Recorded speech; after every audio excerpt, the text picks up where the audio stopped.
అండి ఈ Moto H50 fusions ఈ ప్రాబ్లమ్స్ మనకి డెడ్ కండిషన్లో తీసుకొచ్చారు. ఒక మొబైల్ వచ్చేసరికి రీస్టార్ట్ అవుతూ ఉంది. ఇప్పుడు ఈ ఫోన్లో రిపేర్ అయిపోయినాయి, కస్టమర్కి ఇస్తాను, వాళ్ళు రివ్యూ చూద్దాం. అన్న ఎక్కడి నుంచి వచ్చారన్న మీరు, ఏ ప్రాబ్లమ్స్ వచ్చారు, మీకు చేసి ఇచ్చిన తర్వాత ఎలా ఉంది చెప్పండి. నేను నారాయణ నుంచి వచ్చిన అన్న, అది ఆటోమేటిక్ ఫోన్ ఆఫ్ అయిపోయింది. ఆఫ్ అయినందుకు నేను అక్కడ చూపెట్టాను కానీ అది రిపేర్ కాలేదు. వాళ్ళు రిపేర్ చేసినా కానీ మళ్ళీ అది ఆఫ్ అయిపోయింది.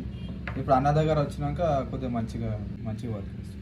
అన్న మీరు ఎక్కడి నుంచి వచ్చారు, ఏ ప్రాబ్లంతో తీసుకొచ్చారు, మీకు ఇప్పుడు ప్రాబ్లం క్లియర్ అయిందా లేదా? నేను తెల్లాపూర్ నుంచి వచ్చిన, మొబైల్ వేరే దగ్గర కూడా చూపించిన, అక్కడ ఏం కాలేదు, అసలు రిపేర్ కాలేదు. తర్వాత వీడియో చూసి మీది శ్రీనివాస మొబైల్ ఫిక్స్ వీడియో చూసి వచ్చేసాయి. ఇక్కడ ఫోన్ ఓకే రీస్టార్ట్ అవుతుంది, ఇంకా 5-6 days అయిపోయింది, కావట్లేదని మీ దగ్గరికి వచ్చిన అయిపోయింది. సార్ మొబైల్ చూపించండి మీరు. ఓకే అయింది కదా మీ మొబైల్? ఓకే అయిందన్న. మీదన్నా ఓకే ఓకే అన్న. మీకు సర్వీస్ ఎలా ఉందన్న? కూడా చాలా బాగుందన్న. ఓకే అన్న. రిఫర్ చేస్తారా మాకు? చేస్తాను. Thank you.